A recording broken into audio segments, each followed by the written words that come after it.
السماوات والارض، کیا یہ لوگ آسمان و زمین کی سلطنت میں غور و فکر نہیں کرتے ہیں؟ یعنی وہ لوگ کہ جو اپنے رب کو نہیں پہچان رہے ہیں اور اللہ کے رسول صلی اللہ علیہ وسلم کو کبھی شاعر کہتے ہیں، کبھی کاہن کہتے ہیں، کبھی ساحر کہتے ہیں، کبھی کچھ کہتے ہیں، کبھی کچھ کہتے ہیں، اور آپ کی باتوں کو سنتے نہیں ہیں، اس پر پروردگار فرما رہے ہیں اولم ینظروا، کیا ان کے پاس اتنی عقل بھی نہیں ہے؟ یہ غور و فکر نہیں کرتے آسمان و زمین کی سلطنت پر، وما خلق اللہ من شیء، اور اس چیز میں کہ جس کو اللہ نے پیدا کیا ہے، یعنی ان چیزوں میں غور و فکر نہیں کرتے جو اللہ تبارک و تعالی نے پیدا کی ہے۔ وَأَنْ عَسَىٰ أَن يَكُونَ قَدِ اقْتَرَبَ أَجَلُهُمْ، اور اس میں غور و فکر نہیں کرتے کہ ممکن ہے، ان عسیٰ یہ بات کہ ممکن ہے، ان یکون قد اقترب اجلہم کہ قریب آ لگی ہو ان کی میعاد، ان کا مقررہ وقت قریب آ لگا ہو۔ تو غور و فکر کرنے کی دعوت دی جا رہی ہے کہ ذرا آسمانوں میں غور و فکر کرو، زمین میں غور و فکر کرو کہ اتنا بڑا آسمان پروردگار نے بغیر ستونوں کے، بغیر دیواروں کے اپنی قدرت سے کھڑا کیا ہے، اور اپنی قدرت سے اس کو روکے ہوئے ہے پروردگار۔ اسی طرح اتنی بڑی زمین کو اس نے پھیلایا، پھر اس میں پہاڑوں کو گاڑ دیا، پھر ندی نالے بہا دیے۔ اسی طرح آسمانوں میں سورج ہے، چاند ہے، ستارے ہیں، ان میں غور و فکر کریں۔ زمین کے اندر مختلف چیزیں ہیں، ان میں غور و فکر کریں۔ اگر یہ غور و فکر کریں گے تو اس نتیجے پر پہنچیں گے، ربنا ما خلقت هذا باطلا، اے ہمارے پروردگار آپ نے اس کائنات میں کوئی بھی چیز بیکار نہیں بنائی ہے۔ اس بات کا اعتراف کرنے پر آدمی مجبور ہو جائے گا، لیکن شرط یہ ہے کہ خالی ذہن ہو کر وہ غور و فکر کرے تو اللہ تبارک و تعالیٰ اس کی رہنمائی کرے گا اور وہ اس نتیجے پر پہنچے گا۔ اور اگر پہلے سے ذہن میں کچھ رکھا ہوا ہے، پہلے سے ذہن میں شرک ہے، کفر ہے، پھر غور و فکر کرے گا، پھر اس کا کوئی نتیجہ ظاہر نہیں ہوگا۔ تو اولم ينظروا فی ملکوت السماوات والارض، کیا وہ غور و فکر نہیں کرتے آسمان و زمین کے ملکوت، یعنی آسمان و زمین کی سلطنت میں، وما خلق اللہ من شیء، اور ان چیزوں میں جن کو اللہ تعالیٰ نے پیدا کیا ہے، وان عسى ان يكون قد اقترب اجلهم، اور یہ کہ ممکن ہے ان یکون قد اقترب کہ قریب آ لگی ہو، اجلہم ان کی میعاد، ان کا مقررہ وقت۔ اس سے مراد قیامت بھی ہو سکتی ہے، اس سے مراد ہر آدمی کی موت کا وقت بھی ہو سکتا ہے کہ انہیں جلدی جلدی غور و فکر کرنا چاہیے۔ ممکن ہے کہ ان کی موت کا وقت قریب آ لگا ہو، اور کفر اور شرک کے ساتھ اگر دنیا سے چلے گئے تو پھر آگے تباہی ہی تباہی ہے، پھر ہلاکت ہی ہلاکت ہے۔ اس لیے جلدی غور و فکر کریں اور اپنے رب کو پہچاننے، اپنے رب کو مانیں، اپنے رب کی مانیں، اس کی مان کے زندگی بسر کریں تو کامیاب ہو جائیں گے۔ قد اقترب اجلہم کہ قریب آ لگی ہو ان کی میعاد، یعنی ان کے موت کا وقت قریب آ لگا ہو، اور موت یہ بھی قیامت ہے۔ اللہ کے رسول صلی اللہ علیہ وسلم نے فرمایا من مات فقد قامت قیامتہ، کہ جس کی موت آ گئی فقد قامت قیامتہ، تو اس کی قیامت تو قائم ہو گئی۔ یہ اس کو قیامت صغریٰ کہا جاتا ہے۔ ایک ہے قیامت کبریٰ، یعنی بڑی قیامت، جس وقت پروردگار اس پوری کائنات کے نظام کو ختم کر دے گا اور ساری چیزیں فنا ہو جائیں گی، صرف اللہ کی ذات باقی رہے گی۔ کل من علیہا فان ویبقى وجہ ربک ذو الجلال والاکرام، ساری چیزیں فنا ہو جائیں گی، صرف اللہ کی ذات باقی رہے گی۔ تو اللہ فرما رہے ہیں کہ ممکن ہے کہ قیامت کا وقت قریب آ لگا ہو، یعنی اب قیامت قریب ہی ہو، انہیں اس کی تیاری کر لینی چاہیے۔ فَبِأَيِّ حَدِيثٍ بَعْدَهُ يُؤْمِنُونَ، فَبِأَيِّ حَدِيثٍ بَعْدَهُ يُؤْمِنُونَ، تو کس چیز پر اس کے بعد یہ ایمان لائیں گے؟ یعنی اللہ کی کتاب کے نزول کے بعد اب کیا رہ گیا ہے کہ جس پر یہ ایمان لائیں گے؟ اللہ نے کتاب نازل کی، انہیں چاہیے اس پر ایمان لے آئیں، اور جو اس پر ایمان لائے گا وہ کامیاب ہوگا۔ ہوگا، اور جو ایمان نہیں لائے گا وہ گمراہی کے راستے پر ہے، اور جو گمراہی کے راستے پر چل پڑا اللہ پھر اس کو گمراہی کے راستے پر ہی چلا دیتا ہے، اور پھر اس کو کوئی ہدایت نہیں دے سکتا ہے۔ من یضلل اللہ فلا ہادی لہ، اور جس کو اللہ تعالیٰ گمراہ کر دے فلا ہادی لہ، تو نہیں ہے اس کو کوئی ہدایت دینے والا، اس کو کوئی راستہ نہیں دکھا سکتا ہے۔ اور اللہ کے گمراہ کرنے کا مطلب کیا ہے اس کو آگے بیان کیا، وَيَذَرُهُمْ فِي طُغْيَانِهِمْ يَعْمَهُونَ وَيَذَرُهُمْ، اور وہ ان کو چھوڑ دیتا ہے، فی طغیانہم، ان کی سرکشی میں، یعمہون، کہ وہ سرگرداں پھرتے رہتے ہیں۔ مطلب یہ ہے کہ جب انہوں نے گمراہی کے راستے کو اختیار کر لیا تو اللہ تعالیٰ زبردستی پھر ان کو ہدایت کے راستے پر چلاتا نہیں ہے، وَيَذَرُهُمْ، ان کو چھوڑ دیتا ہے، فی طغیانہم، ان کی سرکشی میں، کہ وہ اپنی اسی سرکشی کے اندر یعمہون، سرگرداں پھرتے رہتے ہیں، حیران اور پریشان پھرتے رہتے ہیں۔ اب ان کے واپس آنے کی کوئی امید نہیں ہوتی ہے، وہ کفر اور شرک میں آگے ہی بڑھتے چلے جاتے ہیں، یہاں تک کہ پھر موت کا وقت آ جاتا ہے۔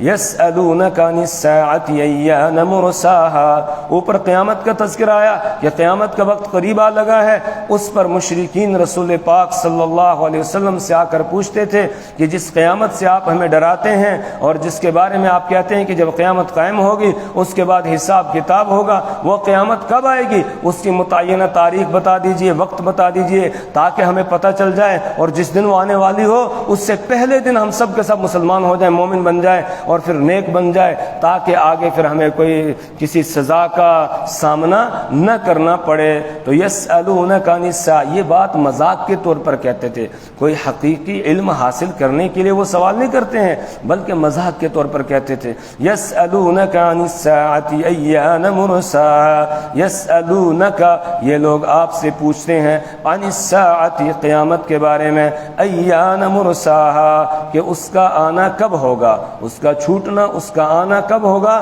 یعنی کب آئے گی قیامت، اس کے بارے میں پوچھتے ہیں۔ اور یہ بھی کبھی کہتے تھے آ کر رسول پاک صلی اللہ علیہ وسلم کو مذاق کے طور پر کہ آپ کے ساتھ ہماری رشتہ داری ہے، آپ چپکے سے ہمیں بتا دیجئے تاکہ ہم اس کے آنے سے پہلے تیاری کر لیں، اس طریقے سے کہتے تھے۔ قل انما علمها عند ربی، آپ کہہ دیجئے انما علمها عند ربی، بے شک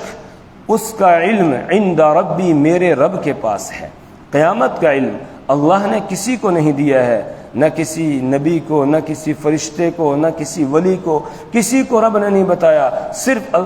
اللہ ہی کو اس کا علم ہے، اللہ نے اپنے پاس اس کو رکھا ہے۔ انما علمها عند اللہ، آپ کہہ دیجئے کہ قیامت کا علم عند ربی، میرے رب کے پاس ہے۔ لا یجلیها لوقتها، لا یجلیها، نہیں ظاہر کرے گا اس کو، لوقتها، اس کے وقت کے آنے پر، الا ہوا، مگر وہی، یعنی اللہ ہی اس کو ظاہر کرے گا اور کسی کو اس کا علم ہے ہی نہیں۔ اب اگر کوئی کہے نہیں رسول پاک صلی اللہ علیہ وسلم کو بھی علم تھا، فلاں فلاں کو بھی علم تھا، وہ بھی عالم الغیب ہے، وہ بھی عالم الغیب ہے، تو بتائیے اس کے بارے میں کیا کہیں گے؟ قرآن کی اس آیت کا وہ انکار کر رہا ہے۔ قرآن کی آیت یہ کہہ رہی ہے کہ انما علمها عند ربی، آپ کہہ دیجئے قیامت کا علم تو میرے رب کے پاس ہے۔ لا یجلیها، اس کو نہیں ظاہر کرے گا، لوقتها، اس کے وقت کے آنے پر، الا ہوا، مگر وہی، یعنی اللہ ہی ظاہر کرے گا، اس کے علاوہ اور کوئی ظاہر کرنے والا نہیں ہے، کسی کو اس کے بارے میں علم ہی نہیں ہے۔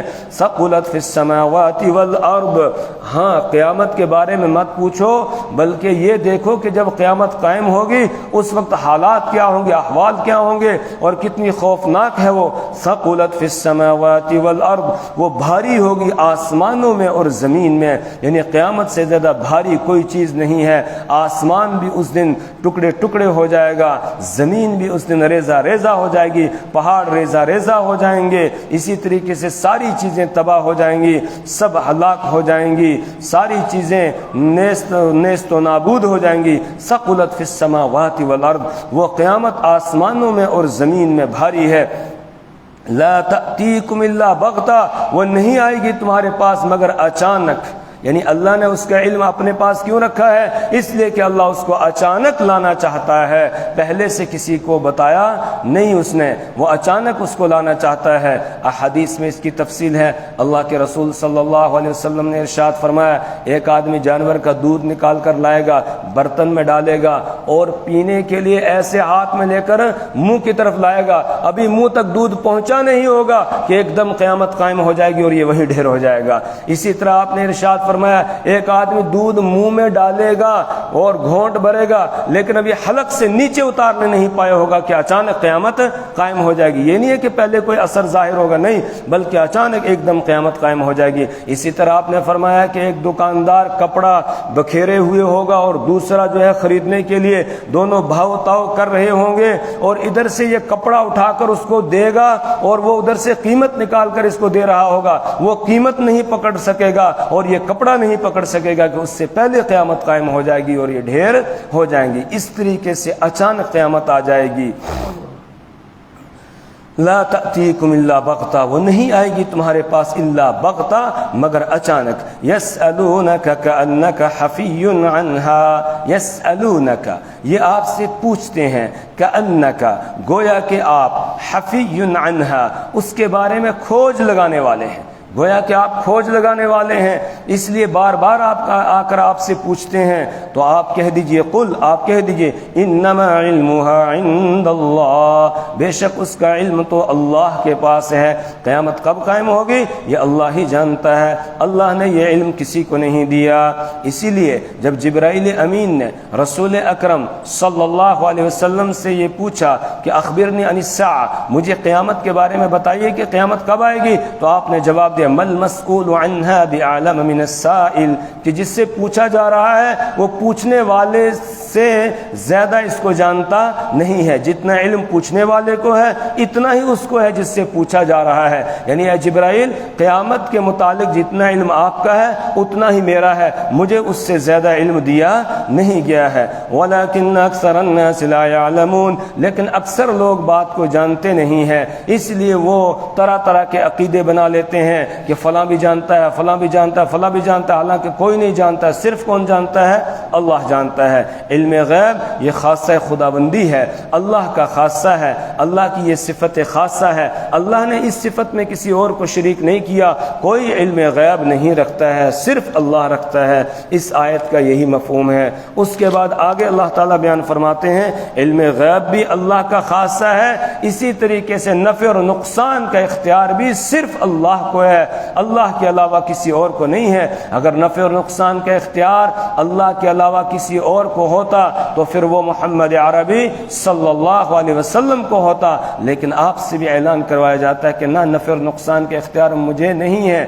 دنیا میں جہاں بھی شرک ہوتا ہے تو اس شرک کی بنیاد یہ ہوتی ہے کہ آدمی یہ سمجھ لیتا ہے کہ یہ فلانا بھی مجھے نفع دے سکتا ہے، یہ فلانا بھی مجھے نقصان پہنچا سکتا ہے، یہ بھی میری حاجات کو جانتا ہے اور یہ بھی میری ضروریات کو پورا کر سکتا ہے۔ پھر وہ شرک کرنے لگتا ہے، پھر وہ اللہ کے ساتھ اس کو پکارنے لگتا ہے اور اپنی حاجات اس کے سامنے رکھتا ہے، اور اسی طریقے سے اس سے ڈرنے بھی لگتا ہے اور پھر وہ شرک کرتا ہے۔ تو اللہ تعالیٰ یہ بیان فرما رہے ہیں کہ نفع اور نقصان کا اختیار صرف اللہ کو، اللہ کے علاوہ کسی اور کو نہیں ہے۔ اگر کسی کو اور کو ہو سکتا تو پھر اللہ کے حبیب محمد عربی صلی اللہ علیہ وسلم ہیں، جن کا مرتبہ اور مقام پوری کائنات میں سب سے اونچا ہے، تو ان کو یہ اختیار ہوتا، لیکن انہیں بھی کہا جا رہا ہے، قل آپ کہہ دیجئے، لا املک، میں نہیں اختیار رکھتا ہوں، لنفسی اپنے لیے، نفعا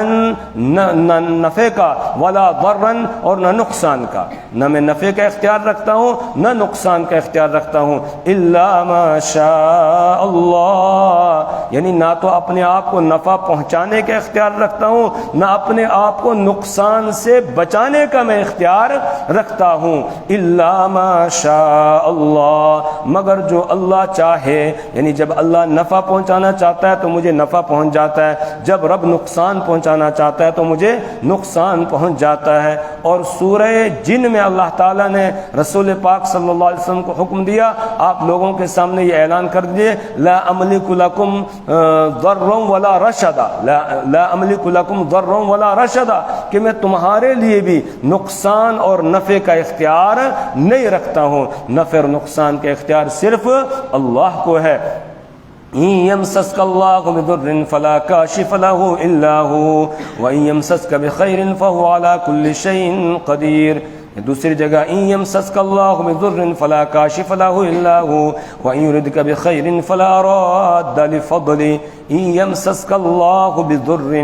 اگر اللہ تعالیٰ تمہیں کوئی نقصان پہنچانا چاہے، فلا کاشف له الا هو، تو اللہ کے علاوہ کوئی اس نقصان کو ہٹانے والا نہیں ہے۔ وإن يردك بخير فلا راد لفضله، اور اگر اللہ تمہیں کوئی بھلائی پہنچانا چاہے تو اس بلائی کو کوئی ہٹانے والا، کوئی روکنے والا، کوئی رد کرنے والا، واپس کرنے والا نہیں ہے۔ اللہ ہی نفع اور نقصان کا اختیار رکھتا ہے۔ قل لا املک لنفسی نفعا ولا ضرا الا ما شاء اللہ، آپ کہہ دیجئے لا املک لنفسی، میں نہیں اختیار رکھتا ہوں اپنے لیے نفعا، نہ نفع کا، ولا ضرا اور نہ نقصان کا، الا ما شاء اللہ، مگر جو اللہ چاہے، ولو کنت اعلم الغیب لاستکثرت من الخیر۔ پیچھے آیا تھا کہ قیامت کا علم صرف اللہ کو ہے، اللہ کے علاوہ کسی اور کو نہیں ہے۔ یہاں بتایا جا رہا ہے وَلَوْ كُنْتُ أَعْلَمُ الْغَيْبِ، آپ کہہ دیجئے کہ اگر لو كُنْتُ أَعْلَمُ الْغَيْبَ، میں غیب جانتا ہوتا، لَاسْتَكْثَرْتُ مِنَ الْخَيْرِ، تو میں بہت زیادہ بھلائی اکٹھی کر لیتا، وَمَا مَسَّنِيَ السُّوءُ، اور مجھے کوئی تکلیف نہ پہنچتی، کوئی برائی مجھے پہنچتی ہی نہ۔ اب آپ دیکھیں کہ رسول پاک صلی اللہ علیہ وسلم کو تکلیفیں پہنچ رہی ہیں، آپ کو پریشانیوں کا سامنا کرنا پڑ رہا ہے۔ غزوہ احد میں آپ کے دندان مبارک شہید ہوتے ہیں، اسی طریقے سے آپ طائف تشریف لے جاتے ہیں، آپ کے جسم کو لہو لہان کیا جاتا ہے، آپ کعبۃ اللہ میں سجدے میں جاتے ہیں، اور آپ کی پشت مبارک پر اونٹ کی اوجڑی لا کر رکھ دی جاتی ہے، آپ کے گلے میں چادر ڈال کر اور بل دے کر آپ کو پھانسی دینے کی کوشش کی جاتی ہے، آپ کے راستے میں کانٹے بچھائے جاتے ہیں۔ اس کے علاوہ اور بہت سارے واقعات ہیں کہ جن سے یہ ظاہر ہوتا ہے۔ اگر رسول پاک صلی اللہ علیہ وسلم کو پہلے سے اس کا پتہ ہوتا تو پھر آپ صلی اللہ علیہ وسلم کو یہ تکلیف نہ پہنچتی۔ آپ صلی اللہ علیہ وسلم تشریف فرما ہے مسجد نبوی میں، ایک وفد حاضر ہوئے ایک دور علاقے کا، آ کر کہنے لگے ہم سب مسلمان ہو چکے ہیں، آپ کچھ ساتھیوں کو بھیج دیجئے جو آ کر ہمیں تعلیم دے۔ رسول پاک صلی اللہ علیہ وسلم نے 70 صحابہ کو بھیج دیا کہ جاؤ ان کے علاقے میں جا کر پھیل جاؤ اور ان کو تعلیم دو، ان کو قرآن سکھاؤ، ان کو دین سکھاؤ۔ اس کے لیے بھیجا، ان لوگوں نے بیر معونہ پر لے جا کر ان سب کو شہید کر دیا۔ تو اگر پہلے سے رسول پاک صلی اللہ علیہ وسلم کو پتہ ہوتا تو آپ کو یہ تکلیف پہنچتی؟ آپ بھیجتے؟ نہیں بھیجتے۔ اور آپ کو اتنا غم ہوا اس کا کہ 1 مہینے تک آپ فجر کی نماز میں قنوت نازلہ پڑھتے رہے، اور ان لوگوں کے لیے جنہوں نے یہ دھوکہ دیا تھا آپ بد دعا کرتے رہے۔ حضرت عائشہ رضی اللہ تعالی عنہا کا ہار گم ہو گیا، رات کا وقت ہے، رسول پاک صلی اللہ علیہ وسلم تشریف فرما ہے، صحابہ کو حکم دیا کہ ہار تلاش کرو۔ صحابہ ہار ڈھونڈ رہے ہیں، کوئی یہاں گیا، کوئی وہاں گیا، کوئی پچھلا جو پڑاؤ جہاں ڈالا تھا وہاں گیا ڈھونڈنے کے لیے، کوئی راستے میں ڈھونڈ رہا ہے، جگہ جگہ اس کو تلاش کر رہے ہیں۔ رسول پاک صلی اللہ علیہ وسلم تشریف فرما ہے، صبح کو جب نماز پڑھ کر چلنے لگا قافلہ تو اونٹ کو جب اٹھایا تو ہار اونٹ کے نیچے پڑا ہوا تھا، وہاں سے مل گیا۔ تو اگر پہلے سے پتہ ہوتا رسول پاک صلی اللہ علیہ وسلم کو کہ ہار اونٹ کے نیچے ہے تو پھر پوری رات پریشان رہنے کی ضرورت تھی؟ یہ تکلیف اور مشقت اٹھانے کی ضرورت تھی؟ نہیں۔ تو معلوم ہوا کہ علم غیب صرف کس کو ہے؟ اللہ کو ہے، اللہ کے علاوہ کسی اور کو نہیں ہے۔ اب آپ کہیں گے کہ رسول پاک صلی اللہ علیہ وسلم نے تو بتایا کہ اے سراقہ اس وقت تیرا کیا حال ہوگا جس وقت کسریٰ کے کنگن تیرے ہاتھوں میں ہوں گے۔ آپ صلی اللہ علیہ وسلم نے بتایا کہ عثمان ابن ابی طلحہ سے یہ کہا تھا کہ ایک وقت آئے گا کعبہ کی چابی میرے ہاتھ میں ہوگی، اس وقت دنیا کی کوئی طاقت میرے ہاتھ سے اس چابی کو نہیں لے سکے گی۔ آپ نے فرمایا قیامت سے پہلے پہلے یہ حالات پیش آئیں گے، قیامت جب قائم ہوگی اس کے بعد یہ احوال اور حالات ہوں گے۔ آپ تو بتا رہے ہیں غیب کی باتیں، تو اس کا جواب یہ ہے کہ اس کو علم غیب نہیں کہا جاتا ہے، اس کو قرآن نے کہا انباء الغیب، غیب کی خبریں کہا ہے۔ قرآن پاک نے حضرت نوح علیہ الصلوۃ والسلام کا قصہ بیان کیا، اس کے بعد فرمایا تلک من انباء الغیب نوحیھا الیک، کہ کہ یہ غیب کی خبریں تھیں جو ہم نے آپ کی طرف، یہ غیب کی خبروں میں سے ایک خبر ہے جو ہم نے آپ کی طرف وحی کی ہے۔ حضرت یوسف علیہ الصلوۃ والسلام کا قصہ سنایا، اس کے آخر میں فرمایا تلک من انباء الغیب نوحیہ الیک وما کنت لدیہم اذ اجمعوا امرہم وہم یمکرون، کہ یہ غیب کی خبروں میں سے ایک خبر ہے جو ہم نے آپ کو بتائی ہے جب وہ ان کے بھائی اکٹھے ہو کر ان کو کنویں میں ڈال رہے تھے، آپ وہاں موجود نہیں تھے۔ اسی طریقے سے حضرت مریم رضی اللہ تعالی عنہا کا تذکرہ کیا، ان کی پیدائش کا تذکرہ کیا، اور جس وقت ان کی کفالت کا وقت آیا اور اس وقت میں جو لوگ مسجد اقصی کے اندر تھے اور توریت لکھا کرتے تھے ان میں جھگڑا ہونے لگا، ایک کہنے لگا میں کفالت کروں گا، دوسرا کہنے لگا میں کفالت کروں گا، تو اس وقت میں انہوں نے جو قرآن اندازی کی اس کے بارے میں بھی اللہ فرماتے ہیں ذالک من انباء الغیب نوحیہ الیک وما کنت لدیہم اذ یلقون اقلامہم ایہم یکفل مریم، کہ آپ ان کے پاس موجود نہیں تھے جس وقت وہ قلم ڈال رہے تھے، ہاں ہم نے آپ کو بتایا ہے، ہم آپ کو بتا رہے ہیں۔ اسی طریقے سے اگر رسول پاک صلی اللہ علیہ وسلم علم غیب رکھتے ہوتے تو پھر قرآن کے نزول کا کوئی مقصد ہی نہیں رہ جاتا ہے، کیونکہ جو قرآن میں بتایا جا رہا ہو تو سب پہلے سے آپ جانتے ہیں، اور جب پہلے سے آپ جانتے ہیں تو آپ کو نازل کرنے کی کوئی ضرورت ہی نہیں رہی۔ وحی کا نزول یہ بھی اس بات کی دلیل ہے کہ آپ کو علم غیب نہیں دیا گیا، ہاں غیب کی خبریں آپ کو بتائی گئی پروردگار کی طرف سے، اور اللہ نے آپ کو بہت علوم دیے۔ آپ نے فرمایا اوتیت علوم الاولین والآخرین، مجھے پہلوں اور بعد والوں کے علوم اللہ تبارک و تعالی نے عطا کر دیے ہیں۔ اتنے علوم اللہ نے اپنے نبی صلی اللہ علیہ وسلم کو عطا کیے ہیں کہ اتنے کسی اور کو نہیں عطا کیے۔ ہمارے ایک بزرگ کہتے تھے کہ اللہ تعالیٰ نے حضرت آدم علیہ السلام سے لے کر حضرت عیسیٰ علیہ السلام تک جتنے پیغمبر ہیں ان تمام پیغمبروں کو جتنے علوم عطا کیے تھے ان علوم کو ایک طرف رکھا جائے اور رسول پاک صلی اللہ علیہ وسلم کے علوم کو ایک طرف رکھا جائے تو ان انبیاء کے علوم ایسے ہیں جیسے سمندر کے مقابلے میں قطرہ ہے آپ کے علوم کے مقابلے میں، اور رسول پاک صلی اللہ علیہ وسلم کو اللہ نے جو علوم عطا کیے ہیں ان علوم کو ایک طرف رکھا جائے اور اللہ کے جو لامحدود علوم ہیں ان کو دوسری طرف رکھا جائے تو آپ کے علوم کی نسبت اللہ کے علوم کے مقابلے میں ایسے ہی جیسے قطرے کو سمندر سے ہوتی ہے۔ اللہ کے علوم تو سمندر کی طرح ہے اور رسول پاک صلی اللہ علیہ وسلم کے علوم قطرے کے مانند ہے، لیکن بہرحال آپ کو اللہ نے بہت علوم عطا کیے جن کو انباء الغیب کہا جاتا ہے، غیب کی خبریں کہا جاتا ہے، اس کو علم غیب نہیں کہا جاتا ہے۔ علم غیب تو صرف اللہ کا خاصہ ہے۔ قل لا يعلم من في السماوات والارض الغیب الا اللہ، 20ویں پارے میں اللہ فرماتے ہیں قل لا يعلم من في السماوات والارض الغیب الا اللہ، آپ کہہ دیجئے کہ آسمان و زمین میں غیب کو اللہ کے علاوہ کوئی اور نہیں جانتا ہے۔ جو رسول پاک صلی اللہ علیہ وسلم پیشن گویاں کر رہے ہیں یہ انباء الغیب ہے، غیب کی خبریں ہیں جو اللہ نے آپ کو بتائی ہیں۔ تو وَلَوْ كُنْتُ أَعْلَمُ الْغَيْبِ، اگر میں غیب جانتا ہوتا لَاسْتَكْثَرْتُ مِنَ الْخَيْرِ، تو میں بہت بلائی اکٹھی کر لیتا، وَمَا مَسَّنِيَ السُّوءُ، اور مجھے کوئی تکلیف نہ پہنچتی، إِنْ أَنَا إِلَّا نَذِيرٌ وَبَشِيرٌ، نہیں ہوں میں مگر ڈرانے والا، وبشیر اور خوشخبری سنانے والا، نہ ماننے والوں کو جہنم سے ڈرانے والا ہوں اور ماننے والوں کو جنت کی خوشخبری سنانے والا ہوں۔ لِقَوْمٍ يُؤْمِنُونَ، ان لوگوں کے لیے جو ایمان رکھتے ہیں، یعنی میرے نذیر اور بشیر ہونے کا فائدہ ان کو ملے گا کہ جو ایمان رکھتے ہیں، اور جو مانتا ہی نہیں ایمان ہی نہیں رکھتا ہے تو اس کو کوئی فائدہ بھی نہیں ہوگا۔ اللہ سے دعا کریں پروردگار ہمیں اپنی کتاب کی سمجھ اور فہم عطا فرمائے، اللہ ہمیں اعمال صالحہ کی توفیق عطا فرمائے، برے اعمال سے اللہ ہمیں اور ہماری نسلوں کو محفوظ فرمائے، مرنے سے پہلے مرنے کی تیاری کرنے کی توفیق عطا فرمائے۔ سبحان اللہ و بحمدہ، سبحانک اللہم و بحمدک، ونشہد ان لا الہ الا انت ونستغفرک۔